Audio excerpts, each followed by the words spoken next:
with Rye Industrial, and this is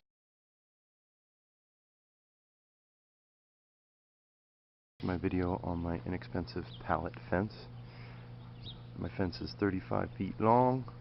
I did have to buy some new material, but 90% of it is recycled or reclaimed pallets. Total cost was $31.45. Now how I got this going is I just picked up a bunch of pallets. I ended up using about 12 pallets.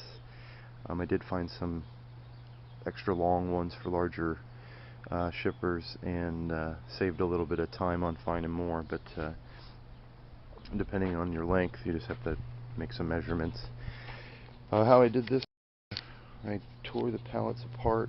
This ended up being my favorite or best working tool. It's just a nail removing pry bar, I believe it's called.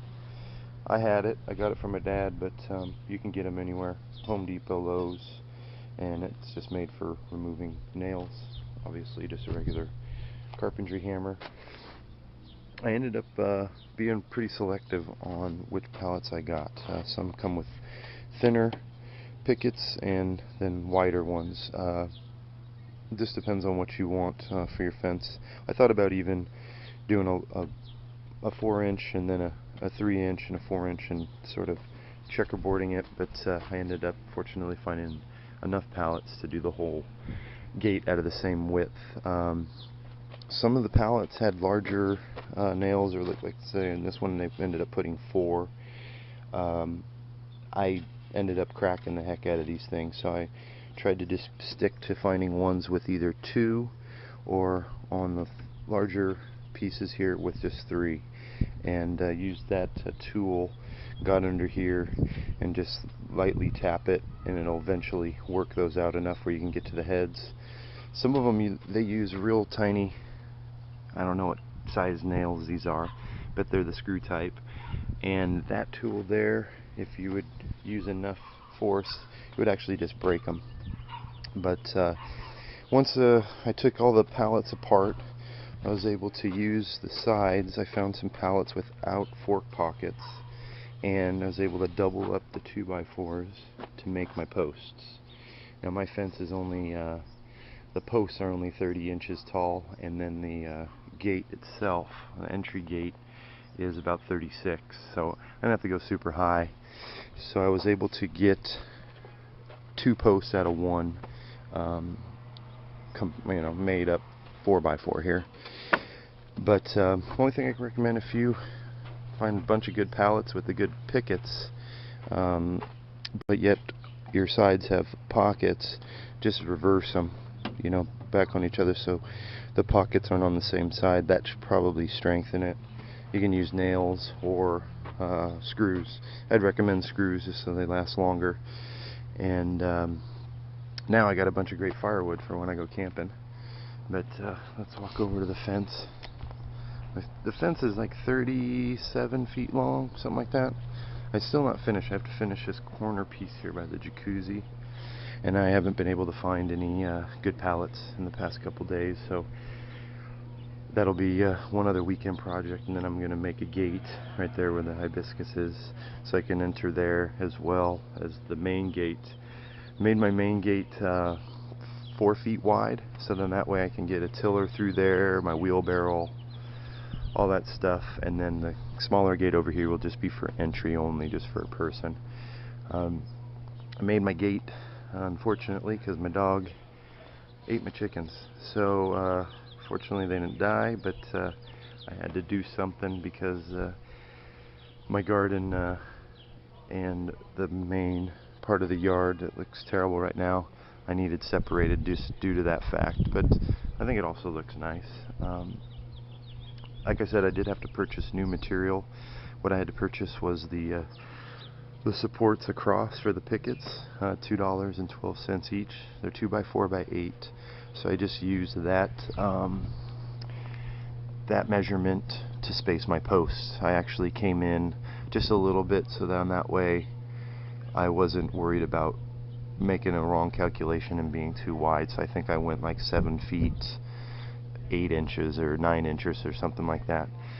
I've got a total of 5 pickets, or excuse me, 5 posts. The posts are 30 inches tall and then 36 inches at the gate there, because I wanted the gate a little more strength, so I went taller on that. I also dug down 1.5 feet and cemented those posts, and then the smaller posts that just hold the side braces, I went down 1 foot. I said something online about you want 20% or a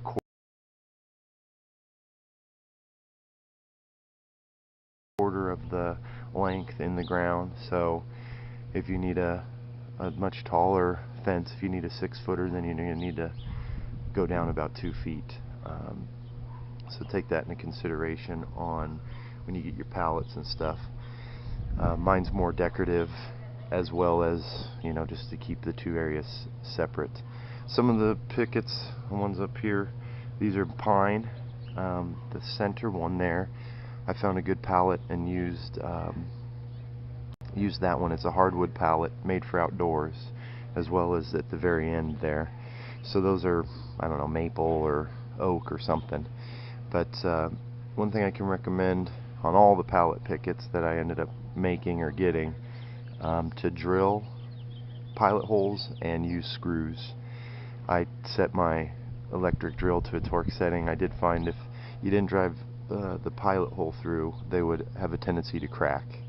Pallets are usually made out of crappy material, or seconds or whatever, so on this circumstance it works perfect. There's no, the strength is there, and the height.